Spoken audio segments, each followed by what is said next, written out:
Coogs House. All right, Willie Fritz is here and it is Frtizmas in the third ward. But what's that new staff going to look like, and who have we brought in thus far? You are Locked On Cougs, your daily podcast on the Houston Cougars, part of the Locked On Podcast Network. Your team every day.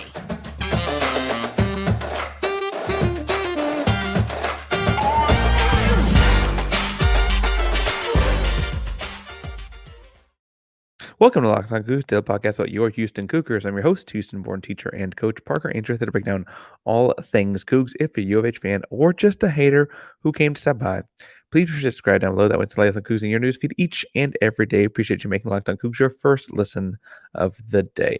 Welcome back to the YouTube channel. That's where you found us. It is so good to see you again. Remember to subscribe because we want to give away every 250 subscribers. Next one is 2,000. It's going to be a big one, fun one. Hit subscribe to help us get there. Like and comment the video to let us know you're in that contest. If you don't know what to say, if you're talking all about the staff for next season, or you came here expecting more basketball talk because it is basketball season, tell us in the comments down below. Okay. Hot topic here in the Ainsworth household: cane sauce or Chick-fil-A sauce. Now, as we get moving here, I do want to talk some about Willie Fritz's staff as he is building it.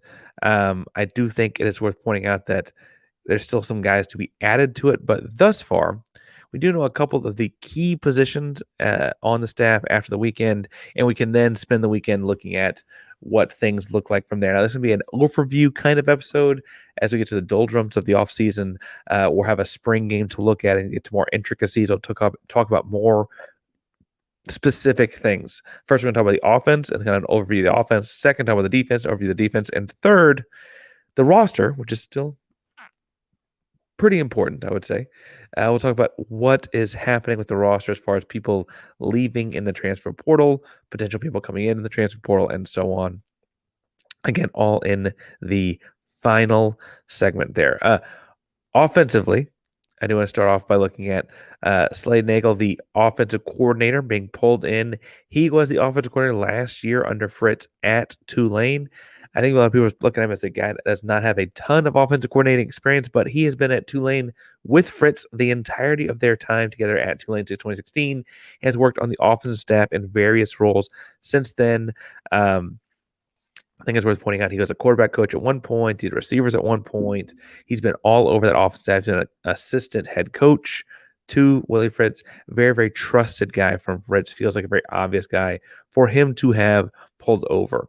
Now, if you've been listening to the show for a long time, you know that part of me was just excited to have some sort of an offensive direction. Offensive coordinator is an important role.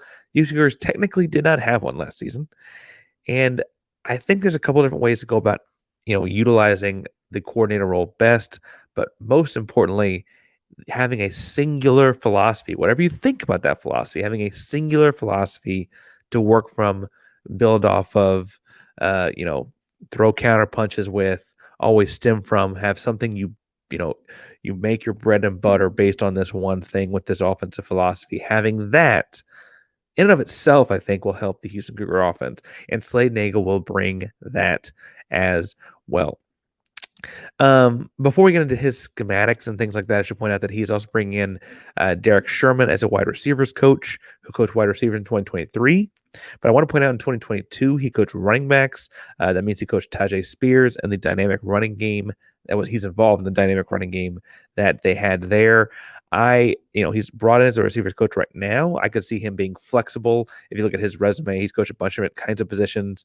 He was technically going to be a coordinator before. He was going to be a coordinator at Georgia Southern in 2020, but that division of football canceled their 2020 season, and so he did not get to coach. He did not get to be the offensive coordinator there.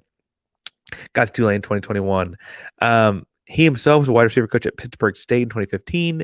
I don't know this. I don't have their exact connection drawn up in front of me, but that is technically a long time ago where Willie Fritz went as a player and got his GAs and stuff there as well. And so I wonder if there's some sort of a connection there being made.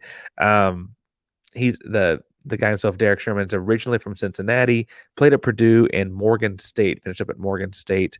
And then offensive line, we're going to bring back Iman Yagavi. That was solidified over the weekend. I think most people assumed that was going to be the case because Yagavi coached for a year under Fritz at Tulane. You saw them bring in the offensive staff. It was like the following tweet from various coaching outlets was like, and they're going to keep Nagavi.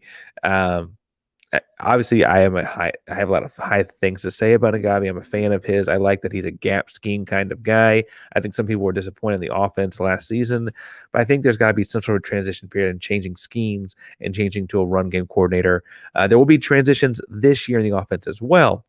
I don't mean to say that's going to be completely smooth, but Nagavi does offer some semblance of continuity for those young offensive linemen we have coming back because so many the offensive linemen are gone. Obviously, Pat Paul at the NFL draft, Jack Freeman at the NFL draft as well. He was also out of eligibility there. Still waiting to hear about Tank Jenkins' waiver to see if he can come back for a 7th year. If not, he is gone. Then Tyler Johnson is gone. We'll talk about him in the final segment. Ruben Unache is gone. We'll talk about him in the final segment. But they're both upperclassmen, super seniors in the transfer portal. The one offensive position coach we have not filled that I have seen, correct me if I'm wrong here, is technically a running backs coach. Now I could see Slade Nagel, offensive coordinator, doing that some himself. I could see him lumping that into. You see sometimes as people build out stats, you only get 10 official offensive coaches. Everyone else has to be an analyst or on the strength staff or something like that. I could see the running backs getting lumped in with the wide receivers because Derek Sherman has done running backs before. I could see it getting lumped into the quarterback spot. I could see it, frankly, being lumped into Slade Nagel's spot and having a full-on quarterback coach. I could see a bunch of different ways that could happen. Right now, there's not officially a running back or quarterback coach. Nagel has coached quarterbacks before, so I guess I was assuming he'll do that, but we'll see. Offensively, and watching the 2023 Tulane Green Wave, I thought there was a couple things that stick out to me that will be different looking for Houston. On the one hand, they use all 53 1/3 yards wide of the field, lots of quick now type screens, lots of reverses, using the entire width of the football field to make the defense really, really spread out. I think something they do really, really well. If you look back at their tape from last year, I put down that some people would call it gimmicky, some people would call it one-off, some people would call it whatever you want to say to, unique situations. So like against Ole Miss, they went to a bunch of wildcat kind of stuff, kind of once a possession, if not more, on like 3rd and short, 4th and short wildcat kind of stuff. And then you'd see that double reverse here, or a lot, a reverse every other possession or whatever.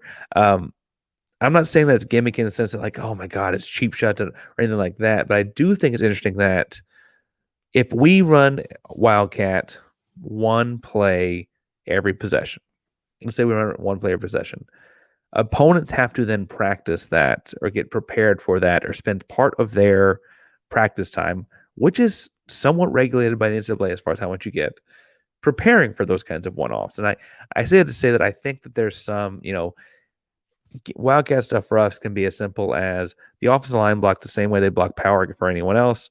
We're going to run a simple backfield, slightly different thing for the guy catch the snaps of running back or whatever, and the guy next to him is a tight end, and we'll run some. It looks completely different to the defense, but it doesn't break a whole lot of rules in the offense. Easy, we call it cheap addition for the offense because it's not an expensive thing to do, and then it makes the defense spend a lot of time working on those kind of things. Their running game, even in a post-Nagavi world, whether it's in Wildcat or otherwise, was a lot of gap scheme with multiple pullers, so guards and H-backs, tight ends and tackles. A lot of different guys getting out and pulling around. About at a 2/3 to 1/3 ratio on the season, 2/3 being gap scheme with some sort of a puller. I will say that they did some more under center stuff without Nagavi in 2023 than they did in 2022. That could have to do with the running back they had. That could have to do with the quarterback they had. That could have those kinds of things, right? But I thought that was an interesting comparison between the two. And we're studying their stuff for Nagavi last year versus looking at some of the stuff they did this season. On the whole, it was an effective offense. They put up a lot of points per game. They did, frankly, pretty well across the board. Again, 11-2 on the season. Hard to complain about a lot of those things. And frankly, in that 11-2, you can even talk about how, like, yes, they lost the American Athletic Conference Championship game, but I think we can attest to having seen how difficult that can be to have your coach on the block like that. It's challenging, but they would run the ball about 38 times per game. They'd pass it about 27 times per game. I think that's a ratio that Houston Cougar fans can get behind if and when it's effective, especially when you have like one opening up the other, and you can really get the thing working like a well-oiled machine.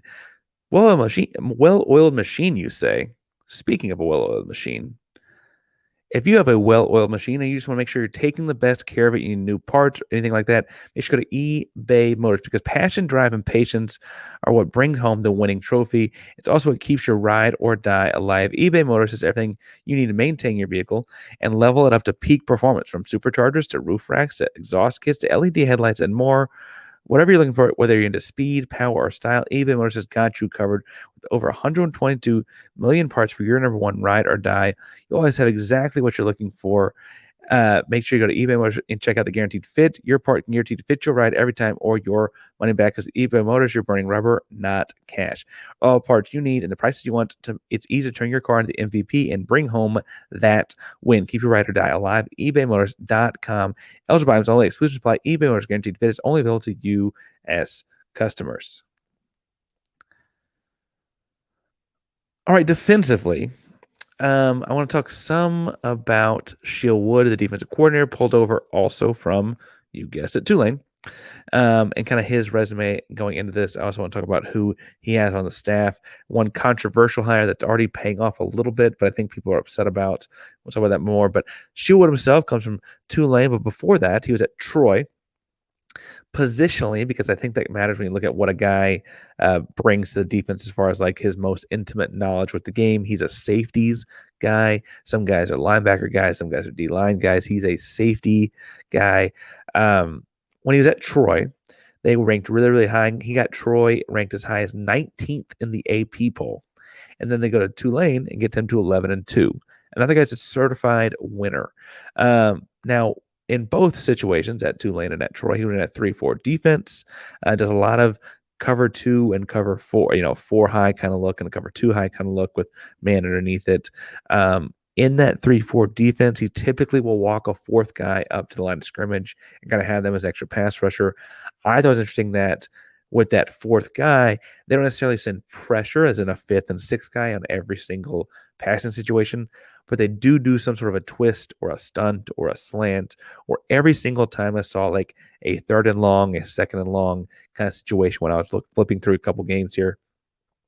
It looked like to me they were running some sort of a twist, some sort of a stunt, some sort of a action amongst the linemen. And then occasionally, right, they'd send pressure with a fifth or a sixth guy, but they could get pressure with movement up front. And that's kind of the way they were using that odd front and fourth rusher. Now, I think some sort of a purist might say that, but Parker, if it's an odd front, 3-man front, and they send a fourth guy that has a pressure. I don't like to count it as a pressure myself if it's just 4 guys, because you're still at a deficit to the offensive lineman. They still have 5 guys blocking your 4. I don't think of that as a pressure in the same kind of way. Now, if you send a 5th guy, make it 1-on-1 across the board, or a 6th guy, certainly have someone coming off free or make them keep the running back in. Obviously, that changes things up. But 4-on-5, I'm not counting as a pressure by a stretch. When he was at Troy, I should point out he beat UTSA and Traylor at the Exploria Bowl. They beat Texas State, Army, Louisiana Monroe. And in that time period, his year at Troy, 28 points was the most points they gave up in the season. That was to a Power 5 opponent when he was at Troy. Right. 2001, he was at Army. They beat Missouri, SEC Missouri, 24-22 in the Armed Forces Bowl. Again, held Missouri to 22 points with an Army-led defense. Impressive. I thought it was interesting going back to his history. He's a defensive guy, and I mentioned he's a safeties guy, but he actually played wide receiver and coached wide receivers at Wofford. Both were at Wofford, I should say. He played there in the early mid-aughts and coached wide receivers there from 2007 2010. Switched to DBs in 2011 while still at Wofford. Had immediate success. They went to the FCS quarterfinals and so on, and kind of never looked back from the defense side of the football there. I think that helps add to his intimate knowledge with coverages and things like that. It's probably also why he's so emphatic about getting after the passer, with his pass rush of just 4 guys, because he understands the value of keeping those guys in coverage. And frankly, if you can get there, as Tulane has, as Troy did, as Army did, I understand it. The question will be, as you get to top end Power Five opponents week in, week out, we know that we're upgrading our roster every single chance we get, every turn we get to. Will we be, and we know Sack Franklin's has been a strength of this defense for a while, I should say. Will we be able to get there with 4? Will we need to send pressure? I think we can. We got there with 4 a lot last year, but Nelson Seed led the entire conference in sacks, right? But it's worth pointing out that, everyone's going to have pros and cons. This guy's a back half of the defense kind of guy. Pass rushing is uber important.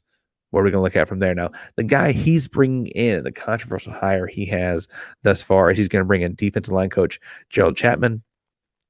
And I think the big controversy there is not that Chapman is a talented defensive line coach, but that he's not retaining Brian Early. Brian Early is beloved by all Houston Cougar players that have worked for him, played for him, I should say.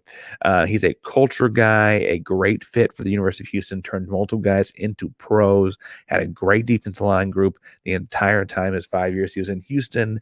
And like a lot of people were hoping that, frankly, he'd get to stay. Now, I said, and I'm on record of saying, that while I could make the case that Brian Early is a great defensive line coach for the University of Houston, obviously any head coach coming in needs a chance to build their guys, needs to find the people they want for the spots. And there are a lot of different talented defensive line coaches across America. I think Brian Early is the tip top, one of one kind of guy, and I get that. I get the feeling of that from the fans. I'm not saying it's invalid, but Fritz wanted Wood wanted Chapman, and if you're going to give these guys a chance to build something, they've got to build with people they've built with, they've worked with, etc. before. Forcing a relationship doesn't typically work, and Chapman, for what it's worth, A, has a great resume himself, and B, is already seeming to pay dividends. I should point out, Gerald Chapman was the defensive coordinator at Colorado in 2022. He had previously, before that, though, been at LSU. He'd spent some time at Tulane before. He'd been at Tennessee Southern. He's been in the pros. He coached with the Cincinnati Bengals in 2019 and 2020. And then he was a GA, and I think this is important for his Texas experience at Texas A&M in 2015.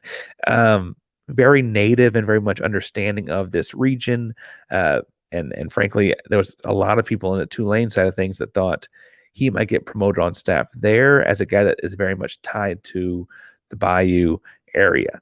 He follows Sheil Wood and Willie Fritz to Houston and comes with him Quincy Wiggins, a quick transfer. It looks like maybe on taking an offer in from Houston, an LSU guy in the transfer portal that would obviously know Chapman from his time there in 2021. I think it's worth pointing out, though, that Chapman is a guy that's a defensive line guy that has defensive coordinator experience, that has experience in this region. I think all those things will work together. Tulane's defensive line, I thought, did very, very well with some undersized guys for a large chunk of the season last year. Again, you go watch that Ole Miss game. They played really well against an SEC offensive line. Again, I think Ole Miss is a New Year's Six bowl team, if I'm not mistaken. They were certainly in the running for that. I don't remember off the top of my head. I probably should remember that. But a very talented team. And Tulane's defensive line did not look any bit scared of that offense by any stretch. Defensive coordinator background is important here because they also have linebackers coach James Ross III. Coming in, he coached offensive line, outside linebacker, at Cincinnati. He was the quality control coach on the defense at Tulane. He had been the defensive coordinator at Hope College in 2021. They were second in FCS in total in their division, I should say, in total defense in yards per game that year. He was a 3-year starter at Michigan as recently as 2012 to 15. Young guy himself, was a GA at Michigan from 2018 to 20. Gets Power 5 football. So what you got right now is you got a defense coordinator in Sheil Wood, who's a safeties guy. Your defensive line guy was a defensive coordinator as recently as 2022. Your linebackers guy has been a defensive coordinator recently as 2021. I think, while I'm imagining they're still going to run that same 3-4 defense, I'm imagining they're still going to have the same kind of basic tropes as a Sheil Wood defense that Tulane had. I think having leadership at each of those spots, having guys that have really led a program at each of those spots is valuable. I think it shows we talk about adults in the room being so important for the staff. How much more adult can you get than having run the entire defense yourself at each of your defensive hires thus far? Now, I imagine Shield would have some say in the secondary. We don't have a technical secondary coach hired. I'd imagine you'll have some crossover a second linebacker / special teams guy, maybe a special teams coordinator that helps the inside linebacker or something like that. We have not had that hire, but that would be the thing I think comes next. And I, would imagine they have more or less than 3 or 4 more hires to make on this staff. But speaking of more or less than, if you think you want to put your sports knowledge to the test, and you can look at basic stats and say, I think there's going to be more than this or less than that across all sports, you should go to prizepicks.com and put your money where your mouth is, because right now at prizepicks.com, they have the #1 daily fantasy sports app out there, because they're doing all kinds of cool statistical, hopefully you're better with stats than I am at saying words, all kinds of cool statistical analysis where you can say, you know what, I think that Dallas Cowboys kicker is going to kick a field goal over 50 yards. I think let's do it 2 or 3 times. You can put your money where your mouth is on those kinds of things. Right now, this equinox, we got like basketball and football and all kinds of things, hockey happening at once. You can go in and you can do a parlay combining all kinds of sports. You can say LeBron James, Travis Kelce, over under 10.5. We'll go more than 7 catches for Kelce and 4 threes for LeBron. Boom. You got it over that, just over that 10.5 mark. You make some money. They also have a cool injury reset for all those like NFL quarterbacks getting hurt every week, it feels like, where if your guy goes out in the first half and does not come back in the second, he gets rebooted. You don't lose any cash. You can do all those things at prizepicks.com. So go to prizepicks.com/lockedoncollege, prizepicks.com, and use code lockedoncollege or /lockedoncollege for a first deposit match up to $100. It's prizepicks.com/LOCKEDONCOLLEGE for first deposit match up to $100.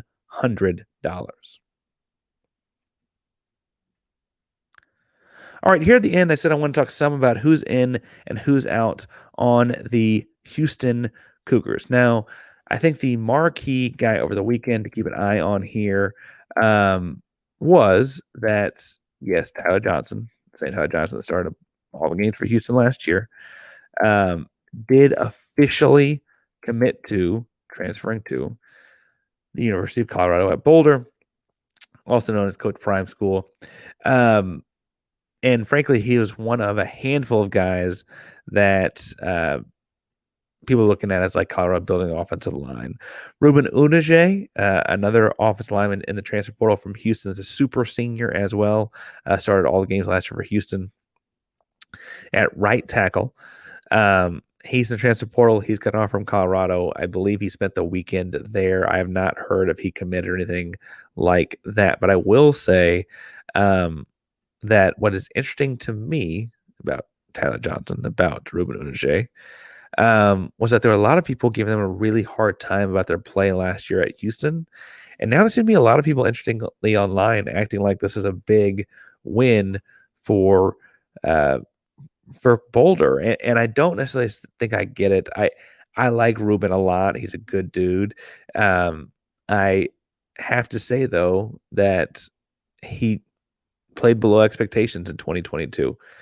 If he goes somewhere else and plays above expectations, best of luck to you, man. I don't want you to do anything else. I just think it's interesting that like these guys that people had frustrations with throughout the 2022 season are now these big losses in the transfer portal. Oh my God. Oh, how we ever? And truthfully, I think the bigger problem for Houston is that they're going to start 5 new offensive linemen next year unless Tank Jenkins gets his waiver cleared, and he might. They're going to start 5 new offensive linemen next year, and one of them is going to be like Patrick Paul's going to be a top end pick in the NFL draft, which would be fun to cover as it comes. But I got to think Demetrius Hunter, Pancake. I'm going to keep calling him Pancake. Ends up taking one of the spots on the current offensive line. He's one of the highest ranked guys to ever get recruited to the University of Houston. He was a redshirt freshman last year. He's got the size to do it now. He spent 2 years in the weightlifting program. He's got the skills that he's a center. He's got the IQ. He went and started for a game when Jack Freeman was hurt this season. No real drop off. If not, he might have played better. He's very, very talented. And frankly, I was advocating that he should play guard instead of Tyler Johnson throughout the season, right? Because centers and guards are fairly similar athletes. And I think that, if you can pull in one or two guys with some veteran leadership along the way here, you can look at an offensive line that, while it's relatively young next season, I mean, David Dukwe will be, I guess, technically the next elder statesman. He was a transfer last season. That was a redshirt sophomore. Didn't see a whole lot of playing time. He's listed as a tackle, but I could see him playing guard or tackle. That's probably the next man up as far as guys that have eligibility remaining and are coming back. But does a guy like a Carson Jones end up in there, a big, long body that's been trying to add weight in his time at University of Houston? Right. What does it look like to have those kind of guys across the offensive line? And then can Houston realistically pull in guys in the transfer portal? A lot of people are looking at Tulane in the transfer portal because they think that much like the coaching staff, Willie Fritz is going to bring back guys he knows. And can he pull in anyone anyone that is in the portal already, right? Because you think about it as they like playing for Fritz or like I don't know, the system or whatever. And I think that a big name is like Chris Brazel at wide receiver, or can Pratt come in as a linebacker if he doesn't get drafted? Kai Horton played a lot of quarterback as well. I think that there's a lot of thoughts about can those guys show up and help Houston out.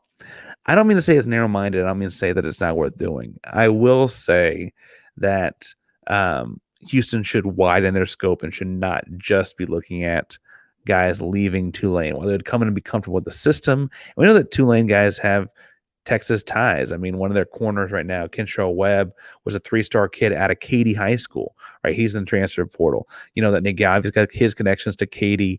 The whole staff now has connections to Tulane. Can he show up and help us out at corner? We're losing guys like Malik Fleming in the NFL draft or something, right? Obviously, I'm not saying to turn down good football players. I think, though, that the scope needs to be wider. We got a lot of guys entering the portal as we speak. We bring down commitments as they come. We'll bring down offers as they roll out. Each and every day here at Locked On Cougs. We got a big basketball game this weekend to talk about as well. Houston's playing the A&M Aggies. I wish A&M had beaten Memphis so we can make this a little bit better for our streak in the schedule, but that's the way it goes sometimes. So make sure you hit subscribe. We'll talk about all things Houston Cougars, portal commitments, coaching staff changes, basketball games coming up, AP rankings coming out, all kinds of things happening each and every day here with Houston Cougars. So make sure you keep it locked in at Locked On Cougs for your daily Houston Cougars news. Now, if you want more on the conference, I'm going to recommend Locked On Big 12 down there in the corner. Drake's doing a great job of covering the whole things. He loves Willie Fritz hire. I'm interested to know what he thinks about the rest of the things going on with Houston. So make sure you check out him as well. Locked On Cougs is a proud member of the Locked On Podcast Network. That means your team, our Cougs, every day. Go Cougs.